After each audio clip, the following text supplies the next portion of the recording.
एयरफिल्ड थाना रे फाटिला gas cylinder एवं एहा फल सुंदरपदार जड़े व्यवसायी आहत होता जहाँ सूचना आसूची सुंदरपदा हाटर जड़े परिबा व्यवसायी आहत होती। एयरफिल्ड थानार कर्मचारी गैस व्यवहार कला बेले हठात सिलेंडर निया लगी ताकू लिभेबा चेष्टा करथिले भी ताहा लिभि नथिला। आ एहा परे थाना छात उपरे सिलेंडर ब्लास्ट होइतिला।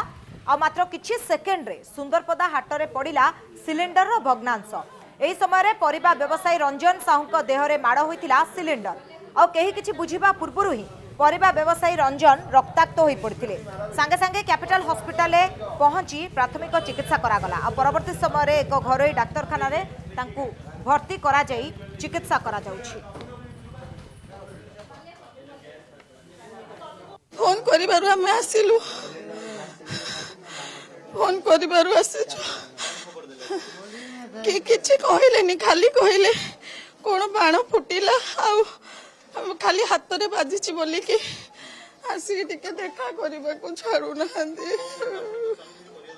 आज्ञा परिबा दुकान हमर परिबा दुकान बोला जिबे तो सारे बोले बोले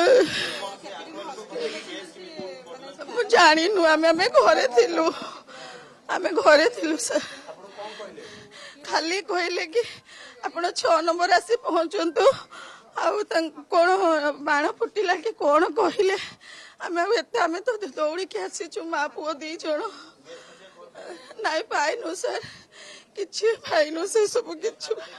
एयरफिल्ड थानार पुलिस कर्मचारी माने गैस जलुवा समय हठात से निया लगिला आ ताहा परे के किछि बुझिया पूर्व से सिलेंडर छोटो सिलेंडर थाना पाखरे थिबा परिबा मार्केट रे आसी पहुंच गेला। तार किछि भग्नांश देखौछु कि किछि भग्नांश ये हाटरे पड़छि। जेतले एठी आसला एते बेगरे आसिला कि एठिके थिबा व्यवसायी माने मध्ये जानि पालेनी हठात कोन होउछि। हठात एक जोर शब्द हैला आ के किछि बुझिया पूर्वरु जणे व्यवसायी परिवा व्यवसायी रंजन बोलिकी तांको शरीर मध्य आघात हैला से गुरुतर आहत होइछंती। गोटे भग्नांश आम देखी ये देखो ये आउ एक भग्नांश एमती सिलेंडर गोटे पट ऊपर फाड़ भांगी जाइए आउ कि फाड़ एमती ही पड़ी रही।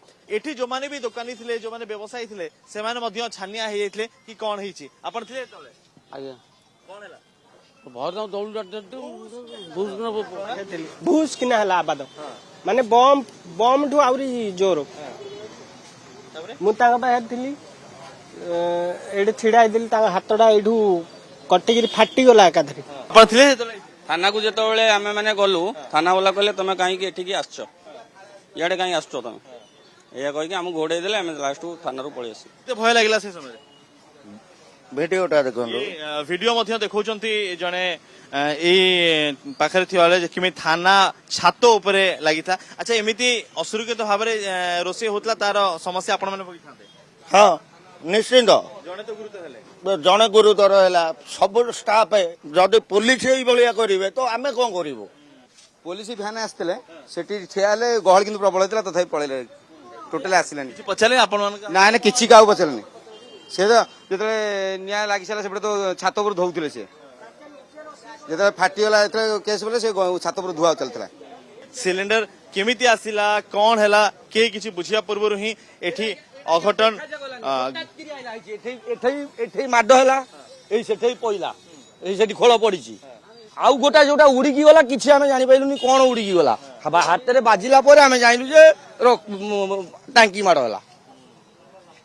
ये एथिबे दाई किए माने से माने ठीक भाव रे रोसे व्यवस्था ठीक से करनथले बा जेतो लागि जेतो लागिला ताको लिभे व्यवस्था ठीक रे करि पाथांते व्यवस्था पुलिस ये तो जानिया दरकार जे एमाने जते गाँ घरे जा रहउची टांकीटे लिभिया पई सतो तो जानिया पुलिस माने जानि छथि ना जानि नाथि केते लोक घरे लोक जानि छथि अखा किबा गंथा जे कोन जिंस पके परिबे से माने कोन जानि नाथि से पके जे जाई थांते छाई छाई लिभिया टांकीटा। एठी जो व्यवसायी मैंने अच्छा परिवार व्यवसायी मैंने अच्छा से मन में एवं भय रही से कहया था कि तांको जीवन मध्य चली जाता एभली परिस्थिति रे। भुवनेश्वर वीडियो जर्नलिस्ट बाणी नंदन अनुज दास कनक न्यूज।